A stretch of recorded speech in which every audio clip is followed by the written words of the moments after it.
Peristiwa Tanjung Priuk merupakan kasus bentrok antara militer dan masyarakat Tanjung Priuk tahun 1984. Bentrokan militer bersenjata melawan rakyat biasa ini dianggap sebagai peristiwa pelanggaran HAM pada masa Orde Baru.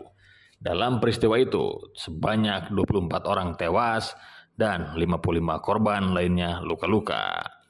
Sementara itu, menurut investigasi Solidaritas Nasional atas peristiwa Tanjung Priuk, sontak jumlah korban tewas justru mencapai 400 orang. Selain itu, 160 orang yang dicurigai berkaitan dengan peristiwa tersebut ditangkap oleh militer tanpa prosedur jelas dan tanpa surat perintah dari atasan.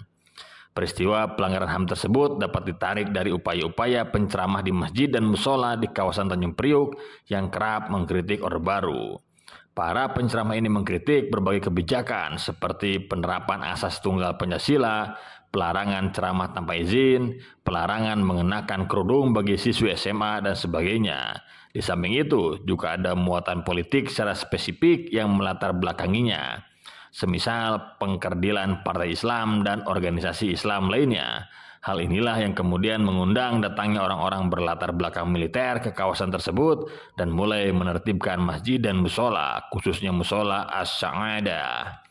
Seorang anggota Babinsa mendatangi musola As-Sa'adah pada tanggal 7 September 1984 dan minta untuk mencopot pamflet jadwal pengajian yang juga berisi tulisan tentang problem Islam masa Orde Baru.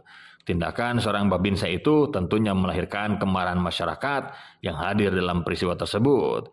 Tidak cukup pelepasan pamflet, ketegangan masih berlanjut di keesokan harinya.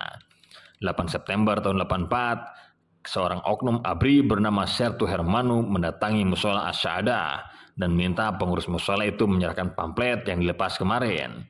Dalam aksi tersebut, dia tidak saja menyita pamflet, tapi juga menyinggung perasaan rakyat muslim karena memasuki musola tanpa melepas sepatu dan bahkan menyiramkan air got ke dinding musola As-Sa'adah dan menginjak-injak Al-Quran. Aksi tersebut langsung menyulut kemarahan masyarakat dan kemudian membakar motor milik Sertu Hermanu. 10 September 1984, 2 hari setelah peristiwa Sertu Hermanu, beberapa jamaah musola As-Sa'adah berpapasan dengan salah satu petugas Koramil, rekan Sertu Hermanu, dan terjadi adu mulut. Adu mulut ini kemudian ditengahi oleh 2 orang takmir masjid Baitul Makrum. Adu mulut ini kemudian ditengahi oleh 2 orang takmir masjid Baitul Makmur.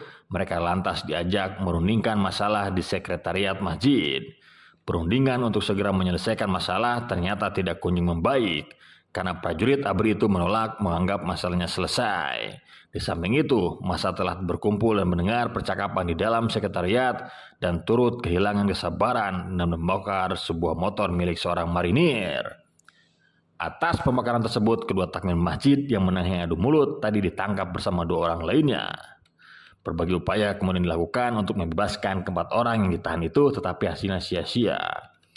12 September 1984, beberapa pembalik melakukan ceramah di tempat terbuka dan mengulas kecacatan sosial dan politik Orde Baru, khususnya tentang aksi beberapa hari lalu. Dalam ceramah tersebut, seorang bernama Amir Baki bicara lantang mengultimatum untuk segera membebaskan keempat orang yang ditahan aparat paling lambat pukul 11 malam.